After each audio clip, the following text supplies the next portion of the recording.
Hello everyone, আসসালামু আলাইকুম। কেমন আছেন সবাই? আশা করি সবাই খুবই ভালো আছেন। আর এই যে দেখতে পাচ্ছেন, আমিও তো খুবই ভালো আছি। আজকে দেখেন অনেকগুলো শাক রান্না করব।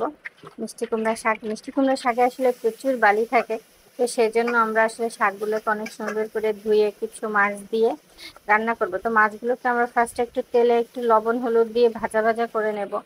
তারপরে হচ্ছে আমাদের এই যে যে কেটে রাখা, সুন্দর করে ধুয়ে রাখা মানে শাকগুলো, সেগুলোকে কড়াইয়ের উপরে দিয়ে দেব। এই শাকগুলো হচ্ছে ভাজি করে খেলে অনেক বেশি মজা লাগে। আবার মাছ দিয়ে একটু অল্প অল্প ঝোল রান্না ঝোল ঝোল করলেও অনেক মজা লাগে। তো কিছুটা ফালি করা কাঁচামরিচ আমরা সাথে অ্যাড করে দিলাম সাথে কিছুটা লবণও। এবার লবণ দেওয়ার পরে আমরা এটার সাথে দিয়ে দেব অল্প একটু পরিমাণের হলুদ, মানে পরিমাণ মতো, এই আর কি। তারপরে হচ্ছে আমরা একটুখানি পানি দেব। আসলে শাকে পানি ছিল, তারপর আমরা পানি কেন দিচ্ছি, এটা হয়তো অনেকের একটা প্রশ্ন থাকতে পারে। সেটা হচ্ছে ওই যে লাউ শাকের ডাঁটা খুব সহজে সিদ্ধ হয়ে যায়, কিন্তু মিষ্টি কুমড়া শাক সিদ্ধ হতে কিন্তু সত্যি একটু সময় লাগে। তো আমরা একটুখানি জিরা বেটে নিলাম। দেখেন বাতাস হচ্ছে বাইরে প্রচণ্ড। ভিডিওটা ছিল তখন ঝড়ের শুরু হওয়ার কিছু আগে, আর তখনও বুঝতে পারি নাই যে আজকে কি পরিমাণের ঝড় হবে। মানে তখন অল্প পরিমাণে একটু বাতাস হচ্ছিল আর অল্প পরিমাণের একটু বৃষ্টি হয়েছিল সাথে। তো এই যে দেখতে পাচ্ছেন আমরা জিরাটাকে বেটে নিতেছি। এদিকে আমার সারাকে ব্লগ উঠছে।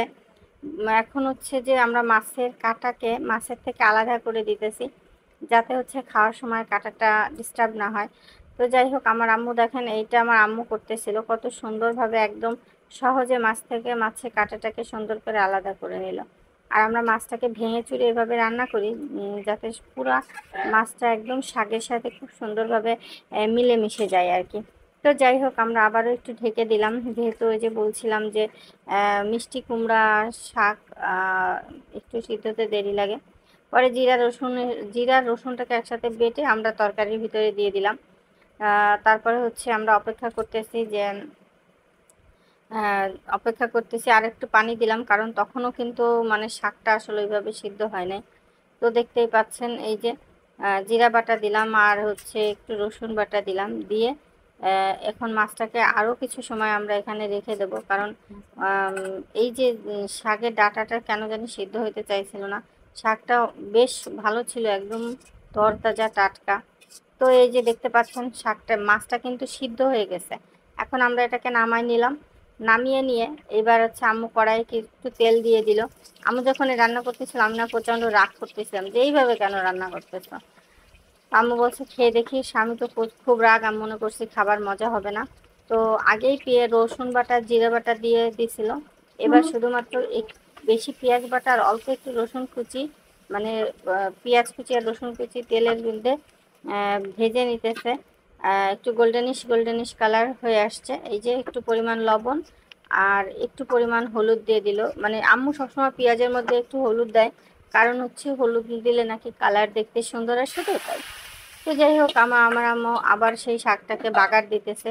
মানে আমরা এটাকে বাগার বলি। তো এইভাবে আজকে নতুন পদ্ধতিতে আমার আম্মু আজকে শাক রান্না করছে। এভাবে সাধারণত আমরা রান্না করি না। তো নতুন পদ্ধতির শাক রান্নাটা আপনাদের কাছে কেমন লাগলো কমেন্টস করে জানাইতে ভুলবেন না। তবে শাকটা সত্যি অসম্ভব মজা হয়েছিল। শাকের রান্নার শুরু থেকে যে আমি ঘ্যান ঘ্যান শুরু করেছিলাম, তো খাওয়ার পরে আমার মুখ পুরাই একদম স্তব্ধ হয়ে গেছে। শাকটা নামিয়ে নিলাম। সবাই ভালো থাকবেন।